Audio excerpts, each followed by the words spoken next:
एक बार एक जंगल के निकट दो राजाओं के बीच घोर युद्ध हुआ। एक जीता, दूसरा हारा।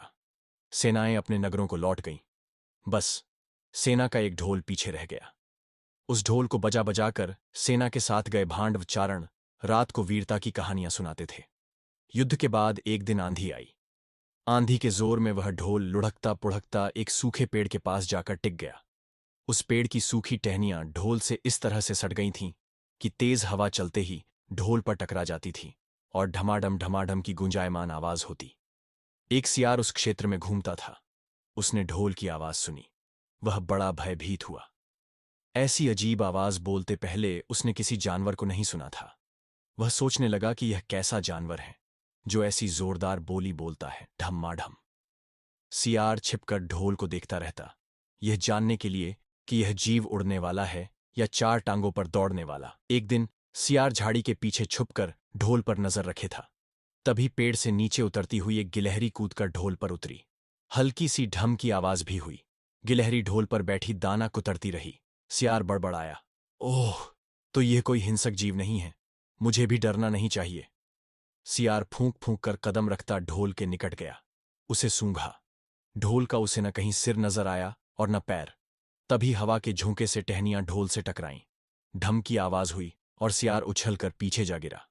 अब समझ आया। सियार उड़ने की कोशिश करता हुआ बोला, ये तो बाहर का खोल है, जीव इस खोल के अंदर हैं। आवाज बता रही हैं कि जो कोई जीव इस खोल के भीतर रहता है वह मोटा ताजा होना चाहिए, चर्बी से भरा शरीर, तभी ये ढमहडम की जोरदार बोली बोलता है। अपनी मांद में घुसते ही सियार बोला, ओ सियारी, दावत खाने के लिए तैयार हो जा। एक मोटे ताजे शिकार का पता लगाकर आया हूं। सियारी पूछने लगी, तुम उसे मारकर क्यों नहीं लाए?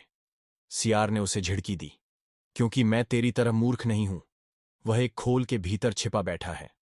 खोल ऐसा है कि उसमें दो तरफ सूखी चमड़ी के दरवाजे हैं। मैं एक तरफ से हाथ डाल उसे पकड़ने की कोशिश करता तो वह दूसरे दरवाजे से न भाग जाता। चांद निकलने पर दोनों ढोल की ओर गए। जब वह निकट पहुंच ही रहे थे कि फिर हवा से टहनियां ढोल पर टकराईं और ढम ढम की आवाज निकली। सियार सियारी के कान में बोला, सुनी उसकी आवाज? जरा सोच, जिसकी आवाज ऐसी गहरी है वह खुद कितना मोटा ताजा होगा। दोनों ढोल को सीधा कर उसके दोनों ओर बैठे और लगे दांतों से ढोल के दोनों चमड़ी वाले भाग के किनारे फाड़ने। जैसे ही चमड़ियां कटने लगीं, सियार बोला, होशियार रहना, एक साथ हाथ अंदर डाल शिकार को दबोचना है। दोनों ने हूं की आवाज के साथ हाथ ढोल के भीतर डाले और अंदर टटोलने लगे। अदन्र कुछ नहीं था, एक दूसरे के हाथ ही पकड़ में आए। दोनों चिल्लाए, हैं, यहां तो कुछ नहीं है, और वे माथा पीट कर रह गए।